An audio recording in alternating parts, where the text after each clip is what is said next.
야곱의 생을 통해 나타난 복음의 비밀 13번째 마지막 시간입니다. 마지막 시간, 하나님의 섭리를 완성한 생애. 따라서 하나님의 섭리를 완성한 생애.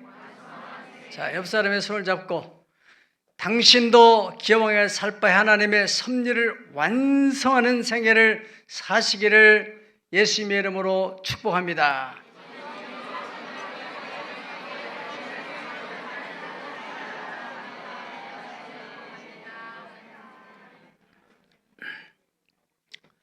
하나님의 형상을 따라 지음받은 사람은 어느 누구 하나 예외 없이 다 하나님의 특별한 섭리에 의해서 이 땅에 태어나는 것입니다.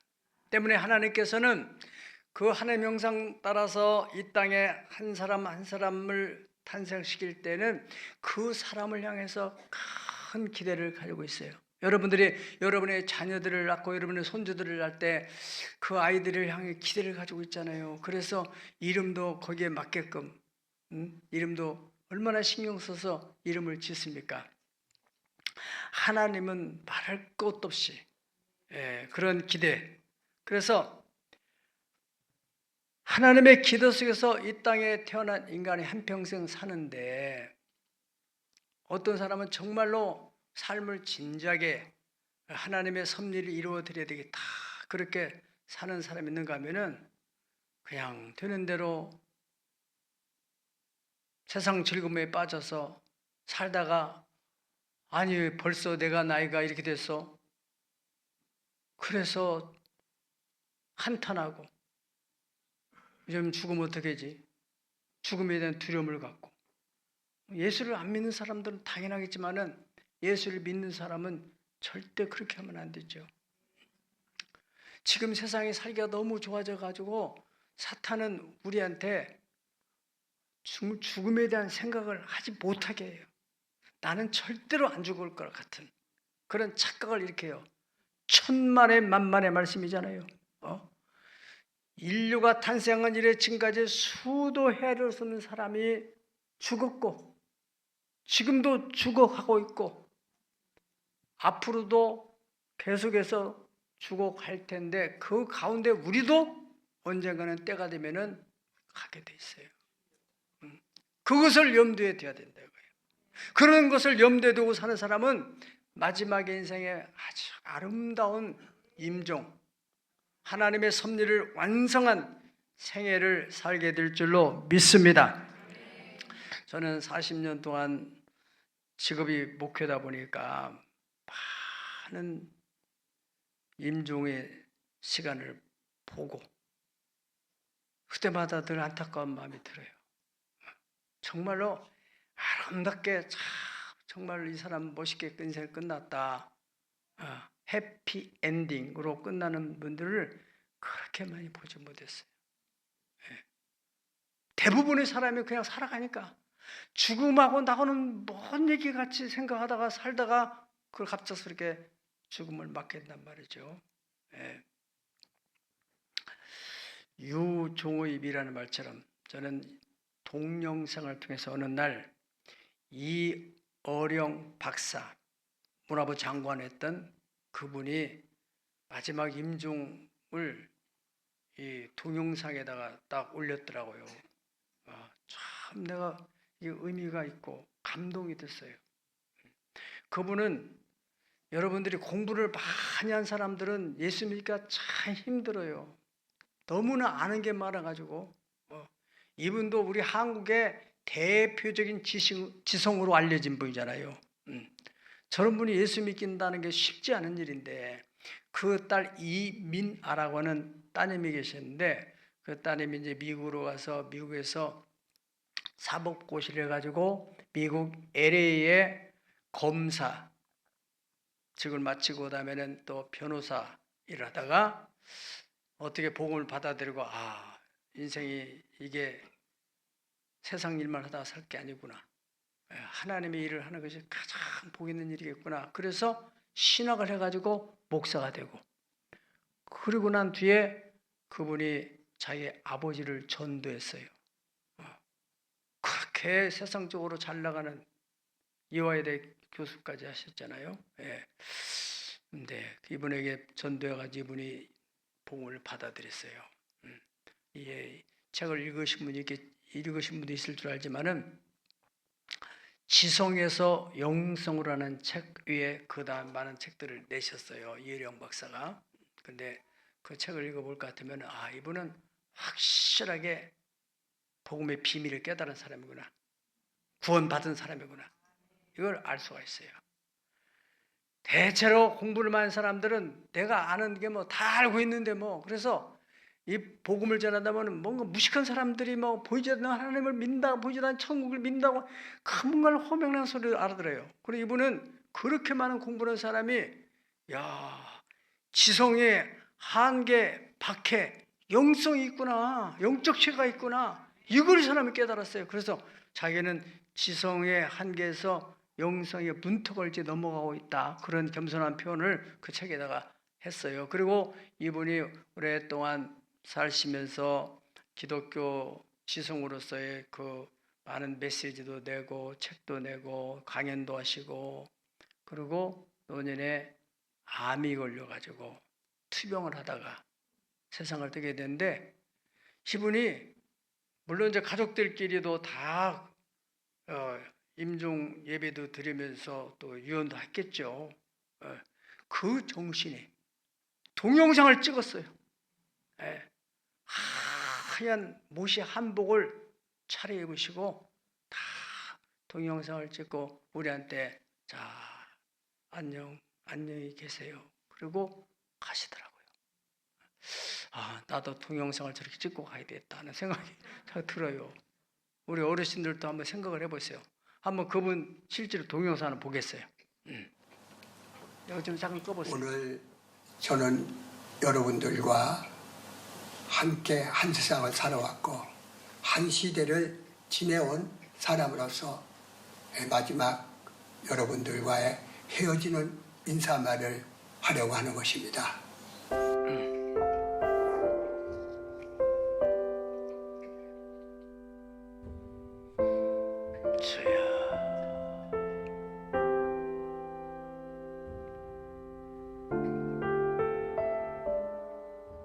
이번에 그 혹독한 경험을 했던 코로나 코비드19, 단지 얼굴이 노랗다는 황색인이라는 그 하나로 억울하게 우리는 이 계명천지에서 인종적 차별을 받는 역사책에서나 보던 그러한 일을 이 계명천지에 경험했습니다.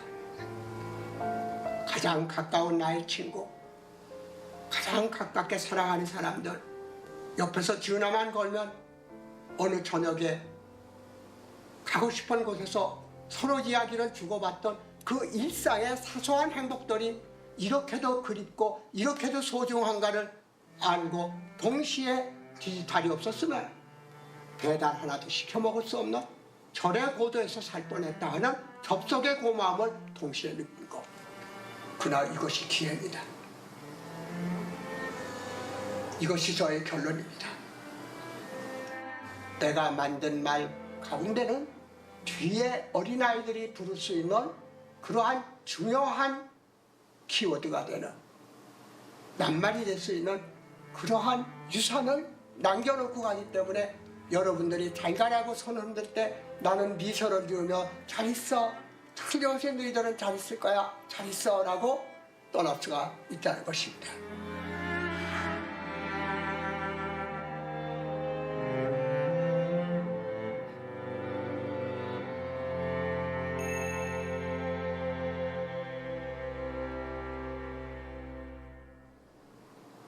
헤어지는 인사만 제대로 해야 될 것 같습니다. 잘 있으세요. 여러분들 잘 있어요.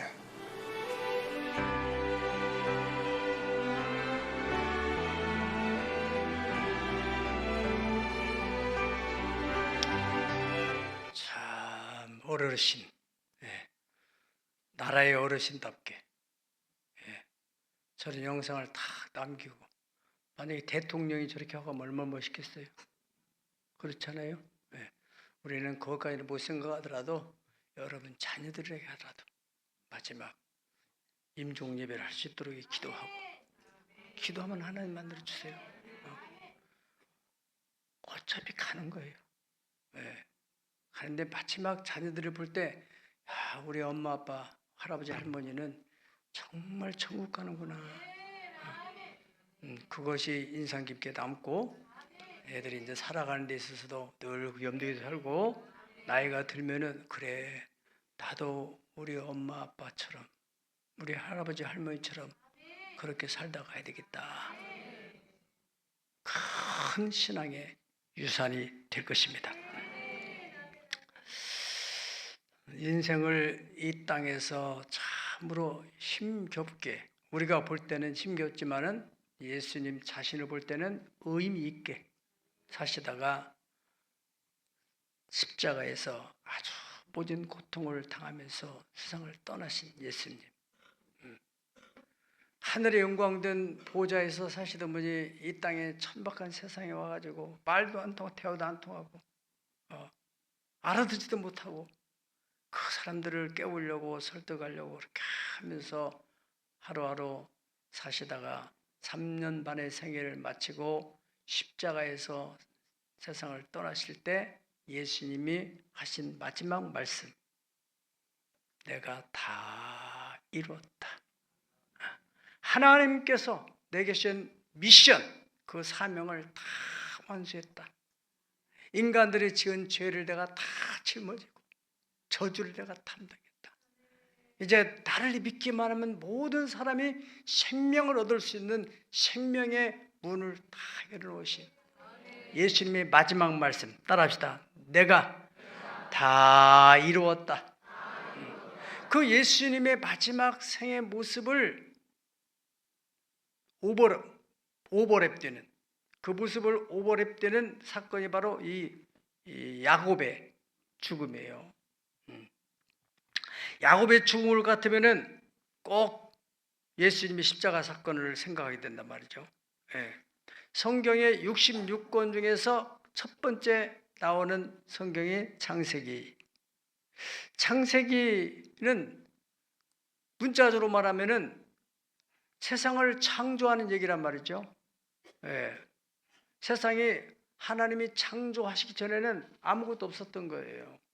예. 그런데 하나님께서 빛을 만드시고 태양도 만드시고 땅도 만드시고 바다도 만드시고 동물도 만드시고 식물도 만드시고 물고기도 만드시고 하늘의 공중의 새들이 날아가도록 만드시고 다 만드시고 마지막 6번째 날에 인간을 만들었잖아요. 거기까지가 바로 창세기 1장에서 끝내는 거예요. 1장에서. 2장부터는 이제 인류가 어떻게 해서 이제 번성하고 인간이 죄를 짓는 죄의 기원, 그 다음에 가족이 시작되는 거, 그 다음에 제사가 시작되는 제사의 기원, 인종이 막 번성하는 얘기들, 이런 이야기들을 어디까지? 11장까지 했어요. 11장까지. 그리고 12장부터 50장까지는 아브라함, 이삭, 야곱, 요셉 네 족장들의 얘기를 12장부터 50장까지 했어요. 그러니까 하나님의 관점에서 보면은 그 세상 만드는 거, 우주 같은 거 아무것도 아니다. 뭐가 중요하냐? 한 인간이 하나님의 섭리를 이루는 삶을 살아가는 것, 이것이 아주 중요한 것이다. 그래서 믿음의 조상 아브라함이라는 사람이 이제 75세에 믿음의 삶을 시작하잖아요.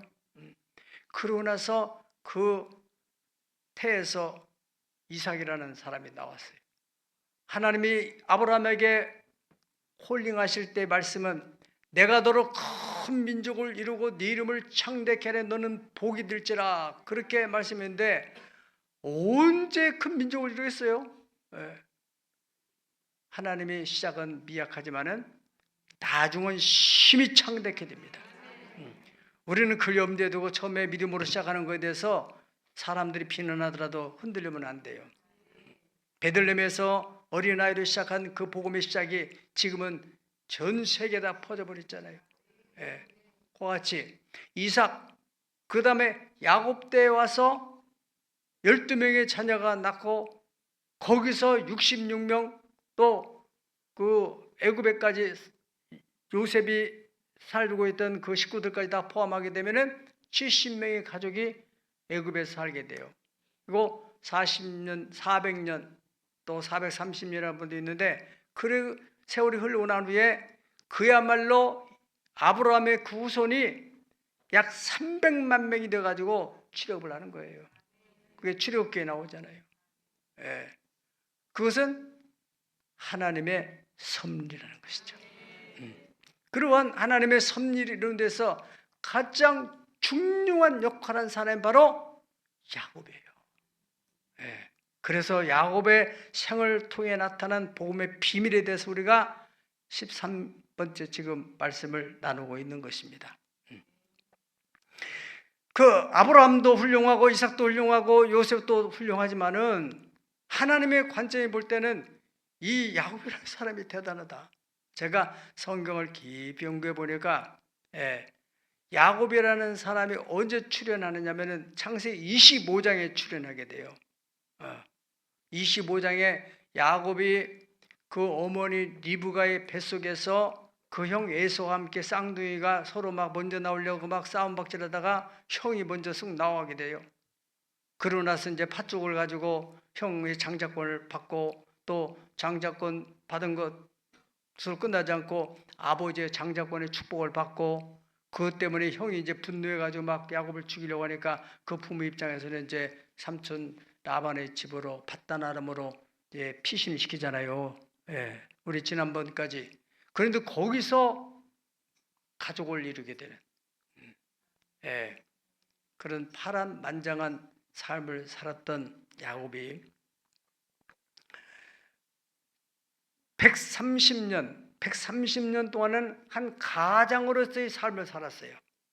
그런데 이제 가나안 땅을 떠나서 애굽으로 들어가서 애굽에서 17년을 살았는데 17년 동안에는 애굽의 최고의 귀족으로 살다가 생을 마감하게 됐다 하는 얘기를 오늘 성경 본문에서 가르쳐주고 있습니다. 그러니까 이 창세기의 끝은 야곱이 죽음으로 다 끝나는 거예요. 야곱이 죽은 후에도 출애굽기가 시작되기까지는 몇 년이 흘러요? 약 400여 년이 지나가야 하는데 거기에 많은 스토리가 있을 텐데 그런 얘기를 하질 않아요. 하나님은 구속사적인 관점에 볼 때는 그건 별 의미가 없다는 거예요. 야곱이 창세기 49장 마지막에 이제 49장에서는 그 아들들 12아들을 위해서 다 하나하나 축복 기도를 하고 그리고 나서 이제 운명을 하게 됐죠. 이제 50장을 들어서 그 요셉이 그 아버지를 이제 장사 지내는 일, 애굽에다가 아버지가 유언하신 대로 애굽에 저 가나안 땅에 그 아브라함과 또 이삭 자기 아버지가 묻혔던 그 막벨라 굴에다가 자기를 묻어달라. 그렇게 오늘 지금 요셉한테 넓적다리에다가 손얹고 맹세를 하잖아요. 절대로 나를 여기다 두지 않고 내 유구를 거기다가 장사하는 걸로 하나님 맹세하라. 그래, 요셉이 그 아버지의 소원이라면 그렇게 해드려야죠. 큰일이잖아요. 그냥 아무 데나 붙이면 되지. 꼭 거기까지 가서 여기서 묻어놓으면 막 비석도 크게 세워서 정말 장엄한 장례식을 할 텐데 아버지의 소원을 따라서 그렇게 하게 됐어요. 그게 창세기 전반부 50장 전반부예요. 50장 중반부에는 그 장례를 끝나고 나니까 형들이 이제는 요셉이 또 우리가 팔아먹은 것 때문에 우리한테 복수하지 않나 이런 두려움을 가지고 있으니까 요셉이 그게 아니라고 하나님이 우리 가정을 살리려고 나를 앞서 보냈다. 이건 하나님의 섭리에 의해서 내가 애굽에 온 것이지 당신 나를 파는 게 아니다. 그렇게 그들의 마음을 다 추스려주고 그 다음에 요셉이 마지막에 세상을 떠나요. 요셉이 할 일도 많잖아요. 또 총리로서 한 얘기들이 얼마나 많은 역사의 기록이 남겠어요. 그런데 그 얘기는 없어요. 야곱 죽고 난 다음에 요셉 죽고 창세기 끝. 그러니까 그걸 잘 보면은 하나님께서 이 야곱의 생을 굉장히 중요하게 다루시겠다 하는 것을 우리가 알 수가 있는 것입니다. 자, 첫 번째로 야곱이 그 하나님의 섭리를 완성한 생애를 살게 됐다는 것은 첫 번째, 그는 하나님의 언약을 확실하게 그 아들 요셉, 장자로 삼았던 요셉에게 언약을 전수했다는 사실입니다. 오늘 본문에서는 이제 그 장사를 애굽에다가 하지 말고 가나안 땅에다가 이제 매장하는 걸로 약속을 했고, 그러고 난 후에 이제 요셉을 보냈어요. 요셉을 보내난 후에 요셉이 사람들 통해서 이제 뭐 야곱이 했는지 누가 간호하는 사람들이 있겠죠. 자기 아버지가 병이 들어서 위독하다는 말을 듣고 요셉이 자기 아들을 둘을 데리고 아버지한테 오는 거예요. 그 이야기가 창세기 48장입니다. 여기서 우리 자기 부모님이 계시는 분들은 이 부분을 잘 생각해야 돼요. 그냥 자기 혼자 덜렁 가지 않고 두 아들을 데리고 갔어요. 그러니까 야곱이 그 두 아들을 이제 축복을 한 내용이 또 나오잖아요. 네, 먼저는 그 요셉한테 자기가 베들에서 하나님을 만났고 하나님께서 자기한테 한 약속, 내가 너와 함께 있어서 네가 어디로 가든지 내가 너를 지켜주고 너를 이끌어 이 땅으로 돌아간다. 내가 너에게 허락한 미션 그것을 이룰까지 나는 너를 떠나지 않겠다. 그리고 그 가나안 땅을 우리 후손에게 주겠다고 약속했다. 그것을 요셉한테 전수해 줬단 말이죠. 그리고 야곱이 죽었을 때 요셉이 이제 그 애굽에서 장례식을 시작하면서 이제 그 가나안 땅으로 가서 그 막벨의 동굴에다가 아버지를 안장을 시켜놓고 그 다음에 요셉이 죽잖아요. 요셉이 죽으면서 그 자기 후손들에게 또 형제들에게 유언하기를, 내가 죽으면은 절대로 내 유골을 여기다 두지 말고 분명히 우리 아버지가 내게 말씀하셨는데 유언하셨는데 하나님께서 이 출애굽을 시킨다. 그때 내 유골도 꼭 가지고 나가도록 해라. 그렇게 유언했어요. 그래서 인류 역사에 장례식을 40년 정도를 한 사람이 요셉이에요. 유골을 들어가지고 이스라엘 백성들이 40년 동안 광야에서 방황하는데 그 유골을 싸들고 돌아다니는 거예요. 대단한 거지, 그것도 대단한 거죠. 신주단지 모시듯이 싸 동에다가 이제 그들의 여호수아 시대의 가나안 땅을 딱 정명하고 난 뒤에 그 요셉의 유골을 그 땅에다가 딱 매장을 했다. 그런 성경이 나오잖아요. 그런 의미에서 오늘 여기 48장 4절 우리 다 같이 읽어볼까요? 그 하나님께서 야곱한테 한 얘기를 야곱이 지금 요셉한테 해준 얘기입니다. 4절 시작.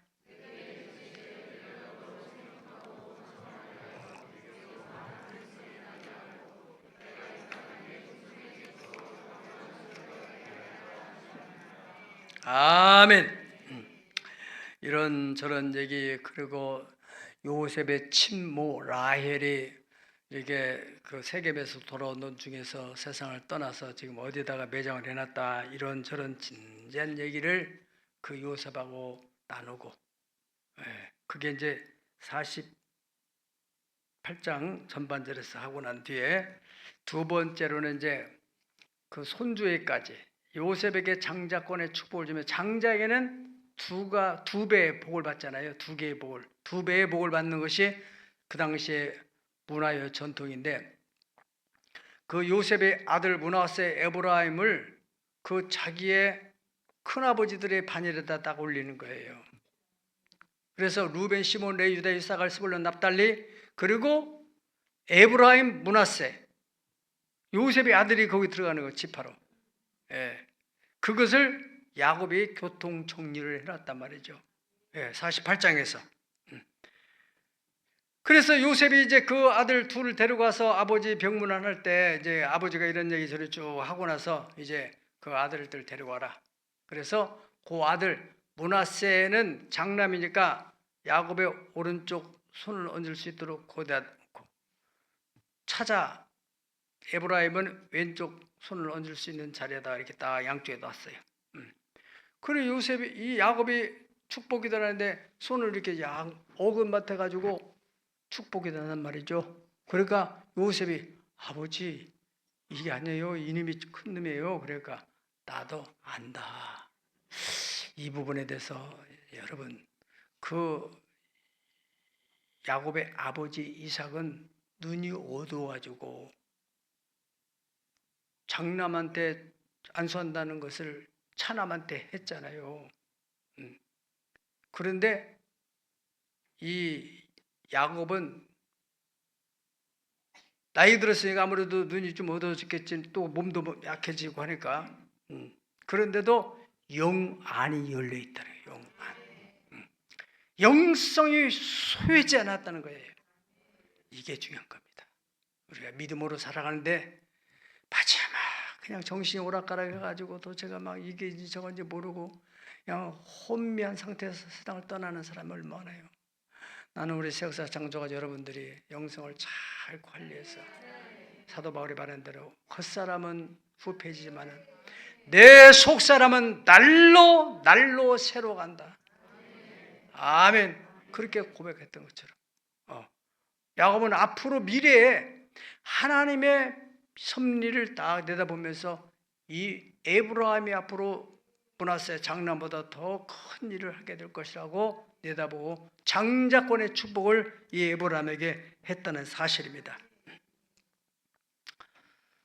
마지막 세 번째로 하나님의 섭리를 이루게 된 야곱의 생애는 이제 49장으로 가게 되면은 그 야곱의 12명의 아들 루벤, 시몬, 레위, 유다, 이사갈, 스불론, 납달리 이런 아이들을 다 불러가지고 한 사람 한 사람 축복을 해요. 물론 시몬과 레위는 이제 그때 세겜에서의 사건 때문에 트라우마 때문에 막 저주를 하게 됐는데, 나중에 신명기 33장에 이 모세가 이제 축복을 할 때는 시몬은 안 나오지만 레위는 놀라운 축복을 하게 해요. 그러니까 이 사건 이후로 레위는 상당한 충격을 받아가지고 회개를 확실히 했다는 걸 알 수가 있어요. 그래서 레위에게 대해 놀라운 축복을 모세가 하게 되는 것을 우리가 알 수가 있는데, 자, 오늘은 이제 그게 중요한 아니고 이 야곱이 그 12명의 아들들에게 예언적인 축복을 했다는 거예요. 예언적인 축복. 그래서 12명의 아들들은 그 아버지가 마지막 임종하면서 자기들에게 축복한 그 얘기를 하나의 비전으로 혹은 사명으로 받고 그것을 자기만 그렇게 살다가 죽게 아니라 자기 아들에게 손주에게 전수함으로 말미암아서 이스라엘 12지파는 그 야곱이 저들에게 안수하면서 비전을 선포했던 그것을 그대로 간직하면서 나가게 됐다는 거예요. 그런 면에서 하나님께서 섭리하신 일을 야곱이 완성을 시키고 가셨다는 거예요. 그래서 예수님께서 마지막 내가 테텔에서 다 이뤘다고 그렇게 하시는 말씀을 우리가 오버랩한다는 말씀을 드린 것입니다. 그 예수님께서도 역시 십자가 지기 전에 제자들과 함께 성만찬을 하고 그리고 겟세마네 동산에 올라가서 제자들을 위해서 기도하는 내용이 요한복음 17장에 구체적으로 다 나와 있잖아요. 그 얘기 이 지금 49장 보면은 야곱이 그 아들들에게 다 한 사람 한 사람 캐릭터에 따라서 비전 따라서 하나님께서 그에게 주신 사명 따라서 축복을 하셔야 됐어요. 그래서 하나님께서 자신에게 주신 사명을 또 섭리를 완성을 시키고 이 세상을 떠나게 됐다. 여한이 없는 삶을 살다가 떠나게 됐어요. 야곱이 물론 130년 동안의 삶이라는 것은 참 가장으로서 대가족을 이끌고 너무너무 힘들게 살았죠. 바로왕 앞에 딱 섰을 때 바로왕이 이야, 이 사람이 도대체가 얼마나 고생을 많이 했을까? 얼굴에 막 쭈글쭈글쭈글쭈글. 나이가 얼마나 됐어? 이렇게 바로가 물어보잖아요. 그러니까 내 나이는 우리 조상 아브라함 175세, 아버지는 180세. 에 비하면 나는 아무것도 아니에요. 그런데 나이는 우리 할아버지나 아버지에 비하면 한참 적은 130밖에 안 된 청년이지만은 험악한 인생을 살았습니다. 무슨 인생이요? 험악한 인생. 하나님이 장자를 세우기 위해서 탐검질 해가지고 힘든 여생을 살았어요. 그런 가운데서 육성이 다 깎여져 나오고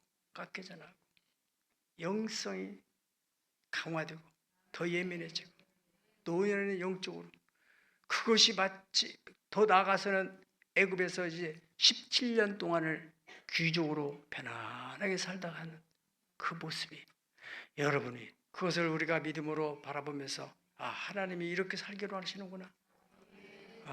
나이 들어서는 여러분 누리하죠. 힘도 약해지는데 자식들마저도 부모를 무시하고 멸시하면 얼마나 그 마음이 상하겠어요. 어렸을 때 진자리 마른 자리 하나님에서 손발이 다 닳도록 오직 자식 하나 키워보겠다고 그런 고생을 당하며 살아왔는데 노인의 힘이 없을 때 자식들한테 버림받는 부모들이 이 땅에 한두 명이 아니잖아요. 부모 없이 태어난 자식이 어디 있습니까? 부모의 도움 없이 갓난 아이가 성장한 아이가 어디가 있겠습니까? 그럼에도 불구하고 부모를 이제는 더 이상 필요 없다고 생각하고 대팽개쳐버려요. 못된 자식이지만은 부모 입장에서 보면은 참 얼마나 마음이 아프겠어요. 우리가 그렇게 되려면은 성경대로 살아요. 마땅히 행할 길을 어린 아이한테 가르쳐라. 그리하면 늙어도 그 길을 떠나지 아니한다. 내 부모를 공경하게 하라. 그리하면 네가 땅에서 잘 되고 장수하리라. 우리 자녀들이 잘 되고 장수하게 하려고 한다면 자녀들에게 자꾸 그 얘기를 해줘야 되는 거예요. 엄마 아빠가 대접받고 싶어서 그런 게 아니야. 성경에 하나님께서 네 부모를 공경하만이 네가 땅에서 잘 되고 장수한다고 성경에 얘기했잖아요. 뒤에 교양과 훈계로 양육하라고 했잖아요. 성질만 부리지 말고. 아멘. 가정에서 막 화를 낼 게 아니라 성경을 가지고 가르쳐야 돼. 성경을 가지고 하나님이 이렇게 말씀하셨다. 할렐루야. 사랑하는 새역사 창조자 여러분, 오늘은 우리 교회 창립 41주년이면서 동시에 어버이 주일. 하나님께서 우리 교회에 아브라함과 이삭과 야고보로 이어지는 신앙의 명문가에 대한 비전을 주셨어요. 여러분들이 이 비전을 딱 붙들기만 한다면 반드시 하나님 약속한 그대로 여러분의 후손 가운데서도 요셉 같은 인물이 나올 수 있는 거예요. 우리는 시종일관 하나님의 비전을 따라서 처음에 개척할 때부터 한쪽은 예배당, 한쪽은 선교원을 만들어서 시작했어요. 그 여러 가지 시험도 있고 또 막 분란이 일어나고 또 다시 무너졌다가 유치원도 세우고 또 뭐 방과후 학습을 하고 또 여기서 어린이마을 선교도 하고 이래저래 하면서 마침내 하나님이 여기에 창조 국제 기독학교를 만들었어요. 글로벌 리더를 이제 양성할 수 있도록 그렇게 만들으셨고, 또 우리 교회 자체적으로 비전 스쿨 안에서 우리가 새벽 예식부터 시작해서 또 비전 트립, 또 나라사랑 국토기획, 세대 교점의 여행을 통해서 우리 다음 세대가 지금 잘 만들어지고 있잖아요. 지금 교회들마다 다음 세대가 없어요. 우리 너무너무 감사해야 돼요. 영국의 교회들, 서구의 교회들이 그 예배당을 잘 지어놓고 한 사람 세상을 떠나다 보니까 노인들만 12명 남아가지고 이게 전기세, 물세, 관리비를 유지를 할 수 없으니까 그러니까 교회를 팔아버리는 거예요. 카바레가 들어오고 레스토랑이 들어오고 카페가 들어오고 또 저 이슬람 사원이 들어오고 가보세요. 제가 20년 전에부터 시작됐는데 지금 말할 것도 없죠. 예. 예. 지금 우리 한국도 지금 그렇게 가고 있어요. 주일학교 없는 데도 학생부도 없고. 우리 교회는 그래서 다음 세대가 지금 커나가고 있다는 거 얼마나 감사해야 돼요. 이 다음 세대 아이들이 커나가는 데서 우리 아이들도 같이 묻어서 커나갈 수 있도록, 손주들도 묻어서 커나갈 수 있도록, 힘들더라도 같이 가요. 같이 가. 그 아이들에게 좋은 신앙 유산을 남겨주는 거예요. 우리 할머니하고 같이 갔던 여행 좋잖아요. 예.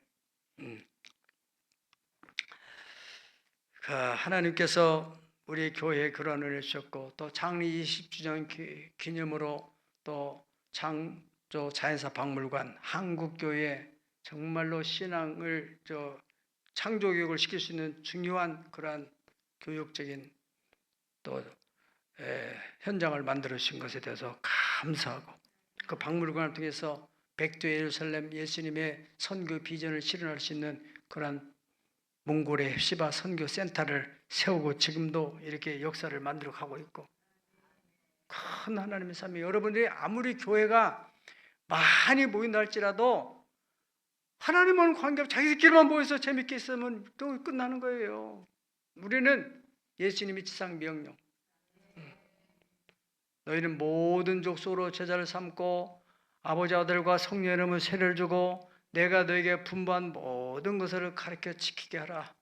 주님이 약속하신 그 명령을 그대로 수행하고 있는 교회인 것을 감사하고, 또 하나님께서 최근에는 한국교회 회복을 위해서 우리에게 귀한 또 물품을 주셔가지고 이 사역을 해나가고 있잖아요. 반드시 될 겁니다. 반드시.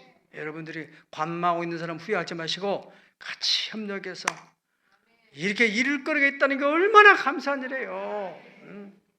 다 좋은 제품을 이렇게 나눠줘가지고 그 사람들이 복음을 받을 수 있는 기회가 된다면 얼마나 좋겠어요. 이 귀중한 사명들을 잘 다음 세대에 전수해서 우리 후손들 하여금 우리 새역사 창조교회에 대한 자긍심과 또 자부심, 긍지를 갖도록 그렇게 만들어야 될 것입니다. 시편 16편 3절을 따보겠습니다. 시편 16편 3절 다가 시작. 땅에 있는 성도들은 존귀한 자들이니 나의 모든 즐거움이 그들에게 있도다. 아멘. 아멘. 하나님의 모든 즐거움이 성도들에게 있다. 하나님의 모든 즐거움이 야곱의 가정에 있었던 것처럼 하나님의 모든 즐거움이 여러분의 가정에 있고 하나님의 모든 즐거움이 우리 새역사 창조교회에 있기를 축복합니다. 끝으로 이사야 32장 8절을 볼 것 같으면 같이 한번 하겠습니다. 존귀한 자는 존귀한 일을 계획하나니 존귀한 일을 그는 항상 존귀한 일에 서리라. 존귀한 일에 서리라. 아멘. 저와 여러분, 우리 교회, 여러분 가정들이 항상 주님이 기뻐하시는 존귀한 일을 계획해서 존귀한 가정, 존귀한 교회. 여러분들이 사람도 다 천한 사람들이 있는가 하면은 존귀한 사람 있는 것처럼 교회도 마찬가지예요. 일반적인 그냥 교회가 있는가 하면은 하나님이 귀하게 생각하는 그런 교회. 가정도 마찬가지예요. 그냥 보통 가정이 있는가 하면은 정말로 아들을 반듯하게 키워내는 가정 있잖아요. 사회에 기여하는. 반사회적인 인물이 나와가지고 세상에 막 어지럽게 하는. 지금 우리나라도 지금 정치권 어지러운 것은 그 가정의 교육이 잘못됐기 때문에 그런 거예요. 어려서부터 3살 버릇이 8살 간다잖아요. 어려서부터 그 부모 공경하는 거는 윗사람이나 위 관계 이런 것들을 다 무시하고 막 사람의 기본적인 그 정, 의리, 도리 이거 다 무시하고 막 하다 보니까 나라 혼란스러운 거 아니겠어요?